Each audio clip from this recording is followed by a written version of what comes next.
The town of Ravensbrook had long been permeated with whispers of the cursed woods that bordered its northern edge. To the untrained eye, the dense thicket looked ordinary, a tangle of gnarled branches and moss-covered trees. But those who dared venture beyond the town's borders knew better. They knew the woods were alive with something sinister, something that thrived on fear. No one knew exactly when the curse began, but stories persisted of strange sightings and inexplicable disappearances. The woods were said to be haunted by creatures born of nightmares, twisting forms with glowing eyes, elongated limbs, and hideous, contorted faces. Some say they are the remnants of ancient curses, others believe they are the spirits of those lost within. Whatever the origin, the creatures were held to be relentless predators, lurking beneath the canopy. Among the locals, a group of teenagers grew up hearing these stories. They'd whisper late into the night around bonfires, daring each other to enter the cursed woods, a challenge nobody ever truly undertook. That was until a new girl named Mira arrived. Mira was different from the others. She had recently moved from the city and was drawn to the legend of the cursed area.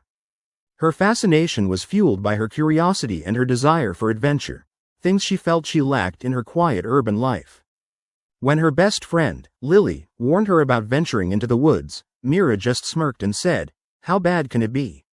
It's just stories." One chilly autumn evening, under a sky choked with gray clouds, Mira and Lily decided to take a daring walk into the forbidden woods. They grabbed flashlights and slipped past the old boundary that marked the edge of town.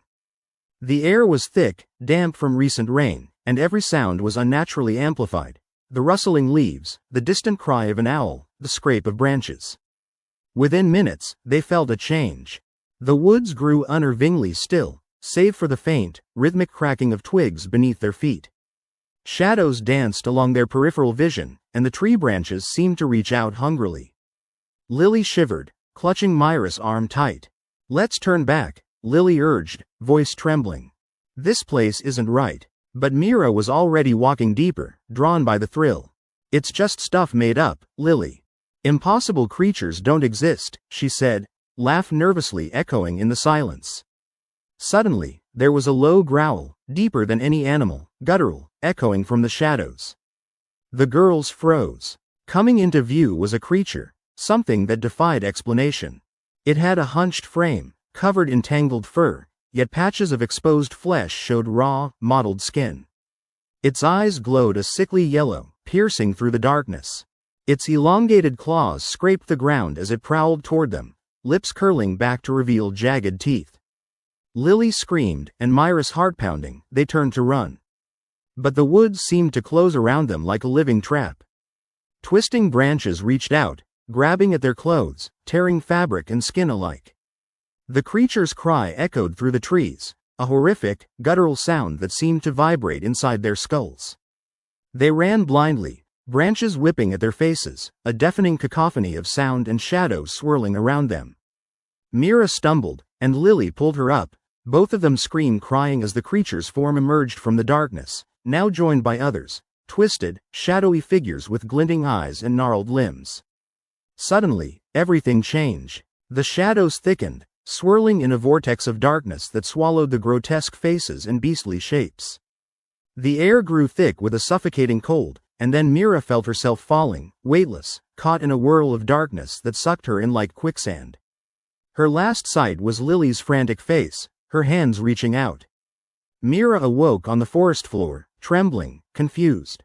The woods around her seemed eerily silent now, no growls, no whispers, just stillness. She scrambled to her feet, heart pounding wildly. The moon pierced through the canopy, casting pale light on the muddy ground. She thought she might be dreaming, until she looked down and saw her reflection in a puddle. Her face was gaunt, her eyes sunken, and her skin was eerily pallid. Her clothes hung loosely on her trembling frame. An overwhelming sensation of wrongness washed over her, like she was part of the woods now, a fragment of whatever cursed entity lurked within. Mira stumbled out of the woods and ran back to town, breath ragged and voice hoarse. Her story was met with disbelief. How could anyone believe she survived the cursed creatures? But the fear in her eyes was undeniable. The town folk soon whispered of Mira's encounter, and many warned her to stay away. But the curse's grip was not so easily broken.